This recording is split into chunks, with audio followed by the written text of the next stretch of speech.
Hey guys, it looks like the eBay fairies made another delivery to my house. These are LSDA locks. You can see I just won these. When I bid, I only bid on these. And then for some reason when the box arrived, he had thrown in 5 more of these little guys.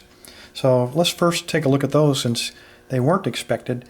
And I think the reason he threw them in, or at least this one, you can see it's a 3-pin lock. That 4th one is actually the core retainer. So last pin is fallen out, I guess. So let's see if the rest of them are the same. Okay, this one looks to be intact. Really tiny, so it's really a 3-pin lock.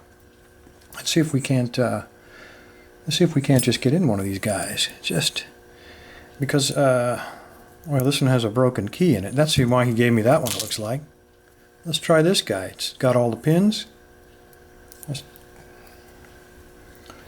Let's just give him a little rake because all LSDA locks, at least in my experience, rake open just like that. And there you go.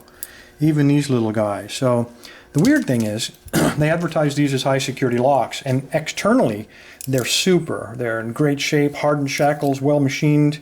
I mean, it's just a heavy duty lock. The reason I bought them, he didn't say the cores are replaceable, but there was a picture that showed one of the cores on eBay.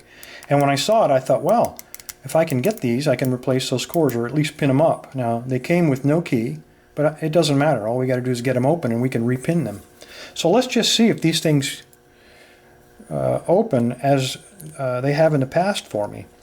These locks actually are pretty obscure. They're usually commercial type applications. But the thing is, they all open just that easy, and I just don't understand it. How they can spend all this engineering designing a beautiful lock, beautiful security on the inside, except for the cores. It's just it's just stunning. That's just the wrong. Oops, that's just the wrong corner to be cutting, I think. Here's one a little stubborn, I guess. Oh, a little hung up down there. Well, we got one in the batch that's gonna resist our attempts, it looks like. Okay, we'll get him later, but try this guy.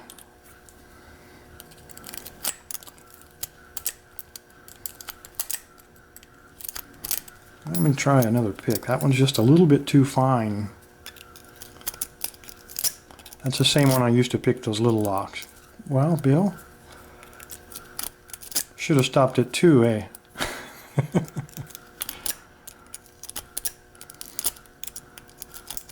There we go. All right, well, enough of that crap. The thing is, I'm not going to do all these. The thing is, the cores on these are replaceable, and it's actually pretty easy. If you take a look, let me get my flashlight here. If you look inside of that hole, you can see a small silver pin on the very top of the hole, and that's the thing that holds the core in. And if we can depress that, if it's not too rusted, if we can depress that with a screwdriver, the core should, if I recall, just fall out.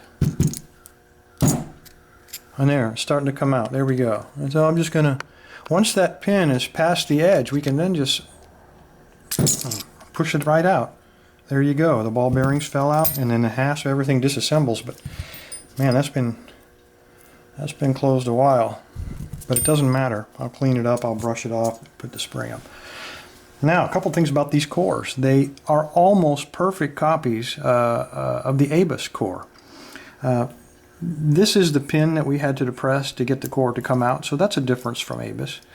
But there are some similarities to ABUS. There's this pin that we can push down, and that's what limits the rotation to 45 degrees, so we can't over-rotate it. And then the circlip, of course, hangs onto the back there. It's a 6-pinner, and we could access the pins from here.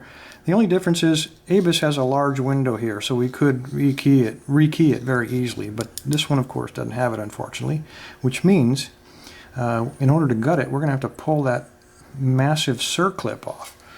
The circlip goes from here to here, so it's going to probably get destroyed.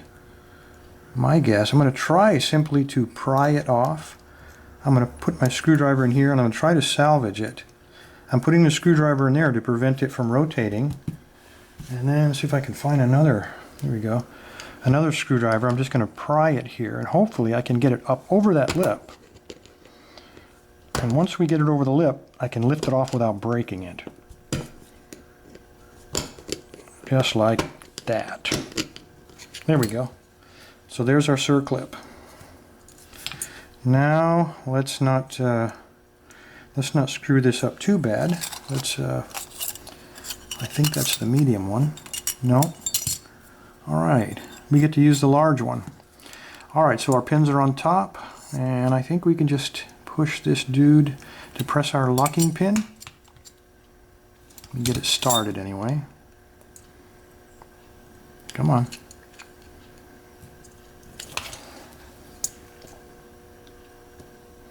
It's not going to cooperate. Damn it. All right, let's see what we got to do here. He just doesn't want to depress.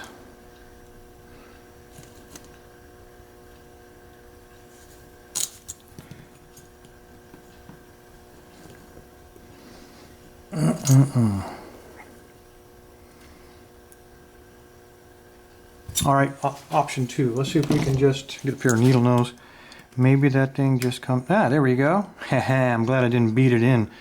Looks like a small retaining pin. I had no idea. It's been so long since I've seen these. I couldn't remember how it came apart, guys. All right, so let's see if we can slide this dude out. The pins are going to be on top. And come on, baby. And of course, it's too big. And this one is too small. All right, let's make a mess of things. We've come this far. I'm just going to shove it out, and we're going to hope for the best. We will figure this out later. At least I'll try to do it a little bit neat. Okay, from the rear.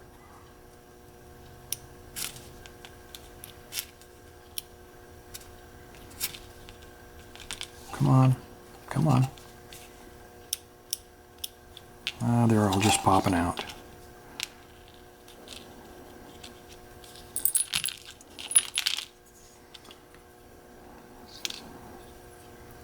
Okay, Coco, there's all the springs. I'll put these in the mail to you. I know you collect them and there's a shortage in your tribal zone, but the springs are all yours. Okay.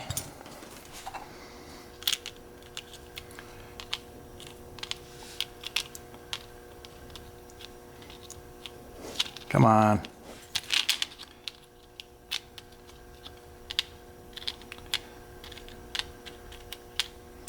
Okay, so we're looking at, they only pinned it with 5, and key pins. Give me a break here. Alright, we don't have keys, so it doesn't really matter. Let's just dump these dudes out. Looks like we got some master wafers popping out of there, and we still got one stuck.